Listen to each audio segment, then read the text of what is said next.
What's going on, guys? This is the Club of the Man 1993, and I'm here live on this Thursday evening to talk about last night's episode of AEW Dynamite. Again, just be patient with me, guys. Again, right now, just for crying out loud, I'm working a lot of overtime right now, and I'm pooped, so obviously I'm going to be behind on wrestling content for the next month or so.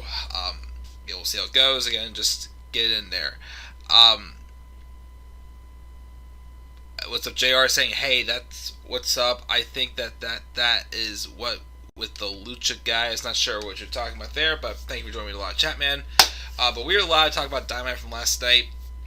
Pretty good episode, as this is now we're now on the road to the next big episode is the December 2nd episode of AEW Dynamite, where Jon Moxley will defend the AEW World Title against Kenny Omega, and that's already hyping up to be a pretty darn good big match.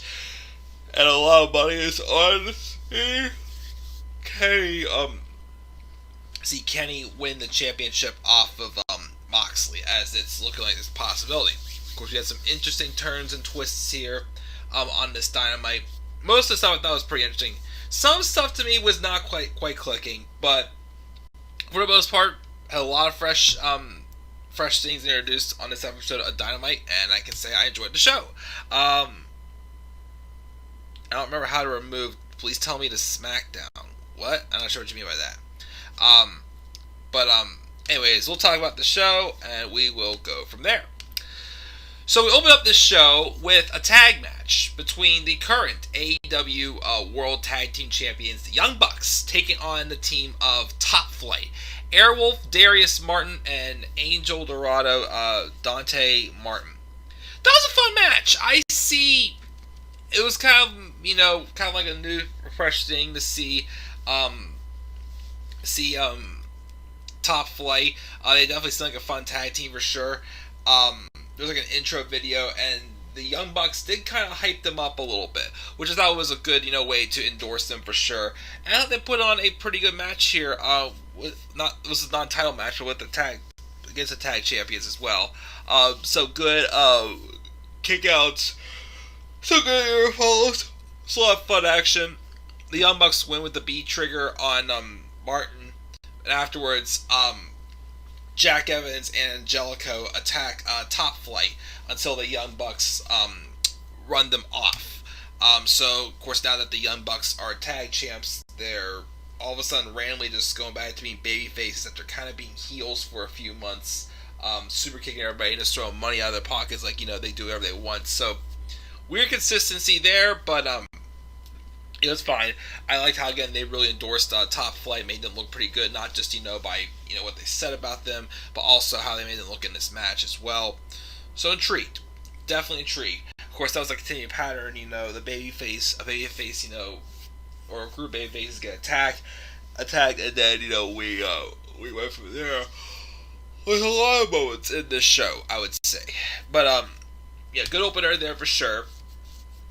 And then we get the first look we got at the Inner Circle going Vegas. As, of course, last week, MJF, as a treat to join the Inner Circle, he treated everybody to a trip to Vegas. So, we have Sammy Guevara getting bamboozled. Jericho and MJF tried to outdrink each other, and then they regretted it. We have Conan showing up, taking it to the next level by hotboxing them in a limo. And then seeing a man in a dragon suit. Wardlow and Hager get into a who can punch more dudes out. And then Elvis impersonator joined their entourage as well. So that was a good start to it we got there. We had more later on. Then we have Jon Moxley sitting in a room kind of promo, who talks about his father. And he gives his father credit for his title reign. Mentions a story about how he once got arrested and he was picked up from the police station, and his father told him no matter what happened, he's one of the good guys. Moxley always knows what to do, and he also always has. He also mentions about the challenges he faces, like the challenges of 2 titles on 2 continents. And he also mentions, cat guy in the bag right here, challenge of having a pregnant wife at home. So, boom, just revealing there on live TV there. Jon Moxley's going to be a daddy, and Renee Young is pregnant. So, congratulations to Mox and Renee for sure. I'll be interested to see what Moxley's like as a daddy for sure. I'm sure he'd be a fun daddy. We'll see where it goes, though, of course. But tonight he's going to go out to the ring and sign the contract and shake Kenny Omega's hand and let him know in no uncertain terms that he is the world champ. His father's son and Jon goddamn Moxley. And that is never going to change. Because remember, we're the good guys, as he said. A good promo by Mox to hype up again his match with Omega. And of course also to, hype up that contract sign for later on in the show. After that, we get a match between Orange Cassidy and Kip Sabian. Solid match, not too bad. Miro was on commentary, and of course, Penelope Ford was at ringside, looking pretty good, I will say. Orange Cassidy wins with a mousetrap pin, but afterwards, Miro comes in to attack Orange Cassidy with a vicious clothesline from hell, pretty much. But then Best Friends come out and make the save. So I'm sure at some point we're either going to get a match with Orange Cassidy and Miro, or we're going to be in a tag match with Best Friends and Sabian and Miro. So we'll see where it goes there. Tony Schiavone's in the ring getting ready for the contract signing. Kenny came out, but Moxley did not. And we cut backstage to where we see Moxley knocked out and laying out in the hallway. So then Tony asks Kenny to comment on what happened, and he says last time it was a bad elbow, this time it's a bloody nose, but John's not ducking him this time. He'll see him in 2 weeks no matter what, and he signs a contract, which I'm wondering maybe if it was Kenny Omega who attacked Jon Moxley, could have been someone else, who knows, but it could have been Omega to start, really cementing this heel turn. But Omega, a lot more stone, as it's been more of like a slow process. Well, get a little back and forth. In the number contenders eliminator tournament, I thought they were definitely showing a lot of the cleaner pretty quickly. Now it's kind of like they're going fast, then they're backing off. They're going back fast, then they're backing off. Going fast, then they're backing off. So the consistency has been a tad bit off with that, but it could be a way to kind of help Omega continue to transition more into being a heel champion when he probably dethrones Moxley, as I'm still predicting. We go back to Vegas then. We have Elvis joining Inner Circle. MJF talks about being a lone wolf in search of a wolf pack, and he's like, I think I found my wolf pack. And of course, Sammy Guevara waves a knife around, and Elvis warns him not to be cruel. And then they keep peace, and then they were just going nuts, being all drunk, of course, until Jericho wakes up the next day, laying next to the Elvis impersonator, which freaks him out. MJF was in a bathtub, Sammy was in a fountain, and then Sammy and MJF bicker as the camera pans to show that Guevara has drawn soft all over MJF's face. Sammy also realized from some portraits that he got married apparently 3 times and he didn't realize about it. And Ortiz is elated because he's always wanted to be friends with a Mormon.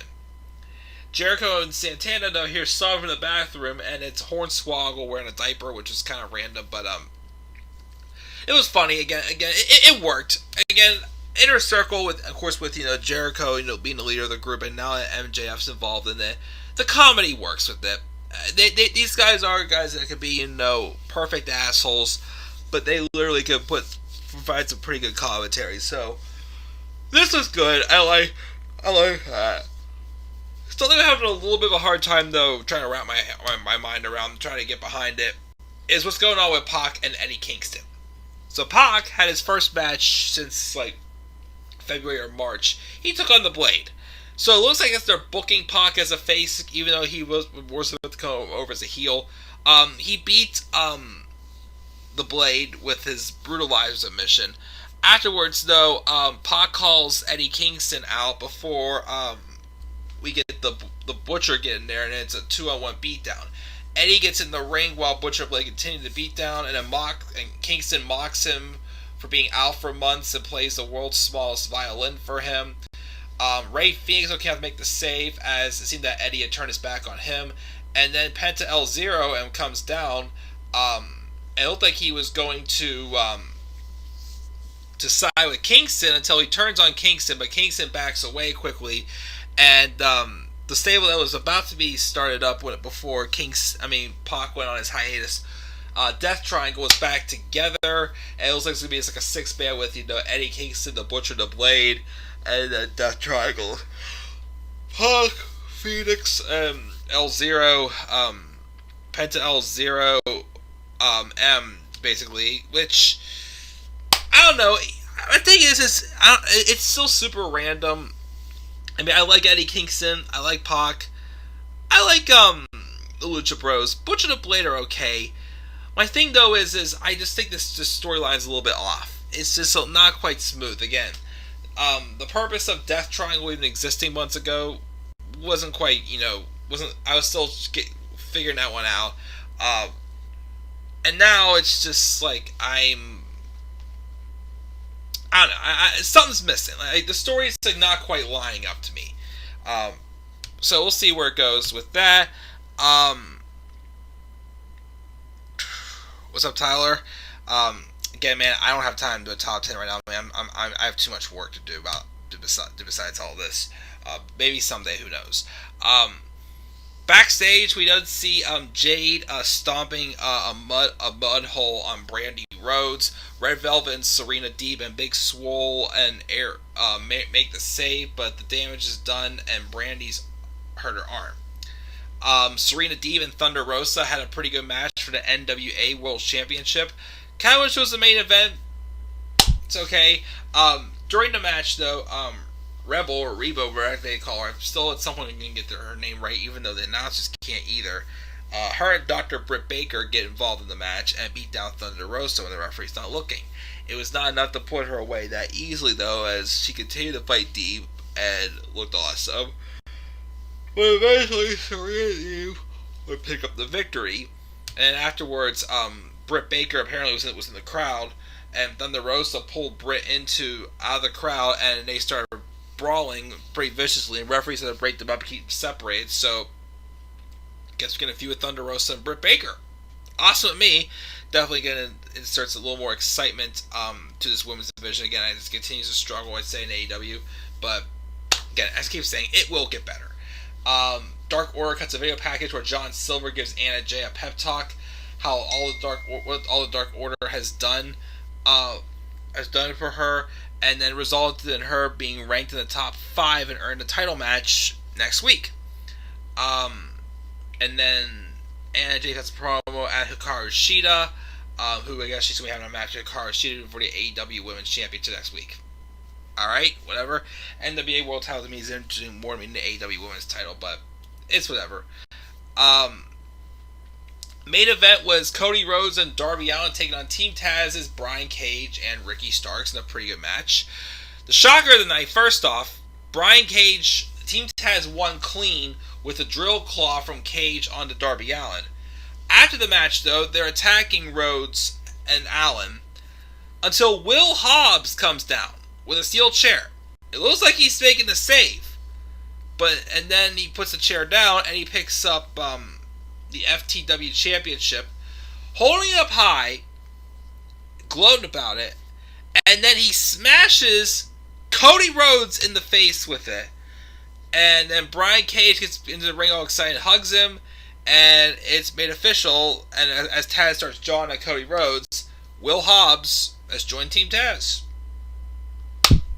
Okay then, it was definitely a shocker to me. Not sure what that really means, but see where it goes. A lot of twists and turns, and definitely a lot of twisting and turns on this show. Definitely a lot of surprises. Again, the attack on Moxley, which could have been Kenny. The Will Hobbs heel turn was definitely a nice shock as well. Of course, we got the brawl set up for a feud between Thunder Rosa and Britt Baker, which should be good. Again, I liked what we saw from the Young Bucks and Top Flight. I thought was pretty good. Stuff with Best Friends, Sabian and Miro is fine. Again, the stuff with Pac and Eddie Kingston, though, and like Death Triangle and the Butch and the Blade, still, I'm trying to put the pieces of the puzzle together. That story still gonna be a good match when it happens.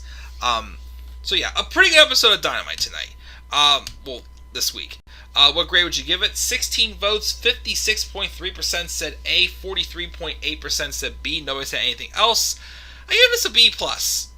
A B plus. Some little nitpicks I have with it, but I still thought it was pretty good.